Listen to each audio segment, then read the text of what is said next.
J'interviens par rapport à la loi rectificative de l'exercice 2024, bien sûr, particulièrement sur l'évolution de la situation économique et budgétaire. Lorsque vous observez l'évolution qui a été présentée au niveau international, le ministre du Budget a dégagé les détails de l'évolution des différents points, notamment l'inflation mondiale, le coût des principaux produits de base, notamment les prix de cuivre, cobalt, pétrole, et ainsi de suite, et même les prix des produits agricoles, les riz, le maïs, les blés.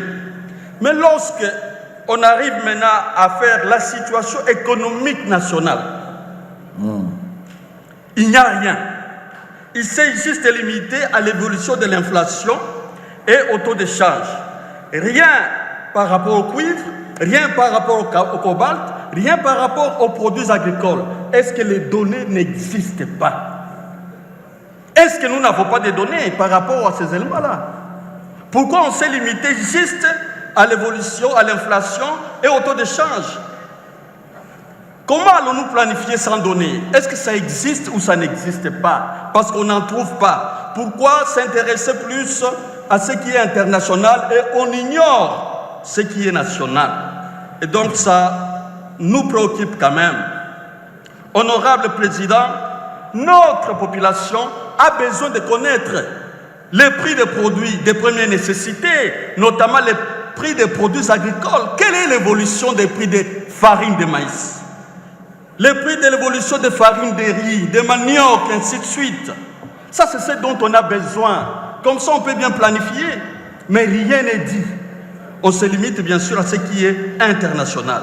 Et donc, j'aimerais interpeller quand même les ministres par rapport à cette évolution des prix de première nécessité. Et ça, c'est ce qui intéresse plus notre population. Avec la politique prônée par les chefs de l'État, de la revanche du sol sur le sous-sol.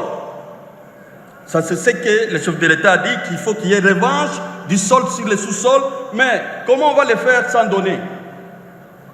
Il n'y a pas de données. Et donc, il y a nécessité vraiment qu'on puisse s'atteler à cet aspect d'avoir des données nationales par rapport à l'évolution de tous ces produits de première nécessité. Enfin, mon deuxième point, c'est par rapport à l'issue heureuse des négociations du contrat chinois qui a permis bien sûr d'engager 7 milliards de dollars avec comme conséquence la construction de routes ainsi de suite.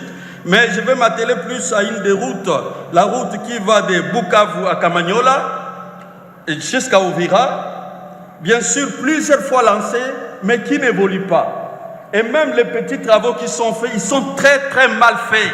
Parce qu'à peine les premières pluies, les canaux,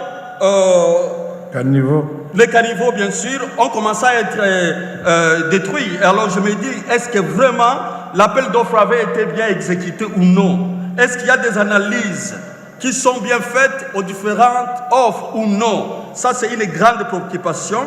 Et j'aimerais rappeler aussi le ministre que lorsque la première ministre est arrivée ici, non seulement il s'est limité à parler de Bukavu, Kamanyola, Uvira, mais il a aussi parlé d'Uvira, Baraka et Fizi. J'espère que prochainement vous allez en tenir compte. Je vous remercie. J'ai dit. Merci, honorable.